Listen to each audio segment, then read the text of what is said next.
महाराष्ट्रात ना अंमली पदार्थांच्या व्यापाराला आळा घालण्यासाठी सरकार एक जबरदस्त मोठं पाऊल उचलते.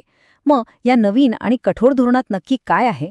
चला तेच आज आपण सविस्तरपणे समजून घेऊया. आणि या मोहिमेचं ध्येय ते एकदम स्पष्ट आणि पॉवरफुल आहे. अंमली पदार्थ मुक्त महाराष्ट्र. बघा, ही फक्त एक घोषणा नाहीये, तर राज्याला या विळख्यातून बाहेर काढण्याचा सरकारचा एक ठाम निर्धार दिसतोय.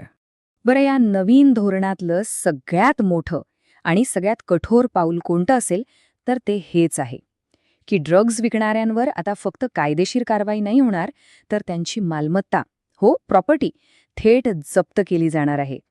हा एक खूप मोठा आणि महत्त्वाचा बदल आहे आणि लक्षात घ्या.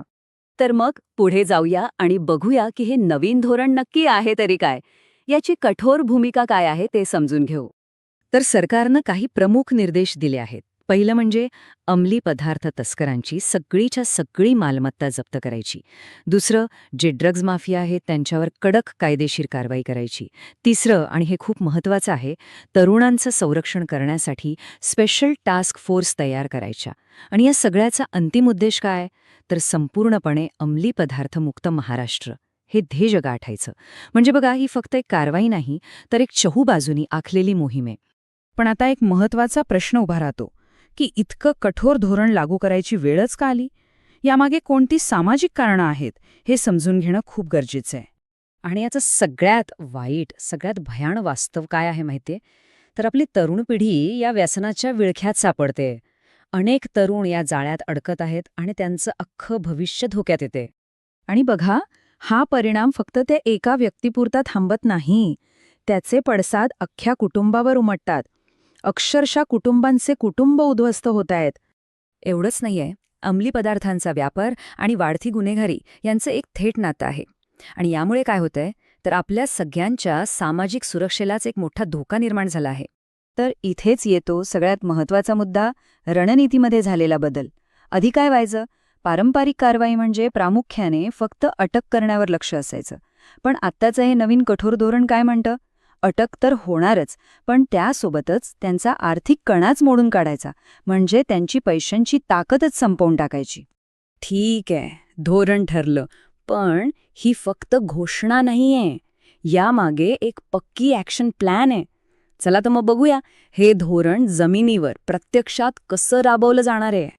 ह्या अंमलबजावणीचे 4 मुख्य स्तंभ आहेत. पहिली पायरी, स्पेशल इन्व्हेस्टिगेशन टीम्स म्हणजे विशेष तपास पथकांची स्थापना करायची. दुसरी पायरी, जे ड्रग्जचे हॉटस्पॉट्स आहेत म्हणजे जिथे याचा प्रादुर्भाव जास्त आहे त्या ओळखलेल्या जागांवर लक्ष केंद्रित करायचं. तिसरी पायरी, शाळा आणि कॉलेजेसमध्ये जाऊन जनजागृती मोहीम राबवायची. आणि चौथी, नागरिकांसाठी एक माहिती देणारी हेल्पलाईन सुरू करायची. म्हणजे बघा, कारवाई आणि प्रतिबंध दोन्हीवर कसा समान भर दिला गेलाय. बरं, सरकारची योजना तर तयार आहे आणि ती खूप चांगली दिसतीये. पण इथे एक मूलभूत प्रश्न निर्माण होतो की सरकारी कारवाईच्या पलीकडे आपली काही जबाबदारी आहे का? आणि तोच प्रश्न आहे की ही लढाई फक्त आणि फक्त सरकारची आहे का? आणि ह्याचं उत्तर अगदी स्पष्ट आहे, नाही. ही लढाई प्रत्येक नागरिकाची आहे. ही लढाई आपली सर्वांची आहे. म्हणजेच या मोहिमेतलं सगळ्यात मोठं आणि प्रभावी शस्त्र आपल्या सगळ्यांच्या हातात आहे. ते म्हणजे आपली जागरूकता आणि आपलं सहकार्य. नागरिकांना हेच आवाहन आहे की अंमली पदार्थांच्या व्यापाराबद्दल कुठलीही अगदी छोटीशी माहिती जरी मिळाली तरी ती पोलिसांपर्यंत पोचवावी.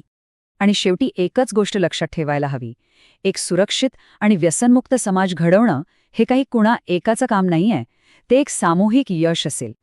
ही आपल्या सगळ्यांची सामायिक जबाबदारी आहे आणि एक सामायिक ध्येयसुद्धा.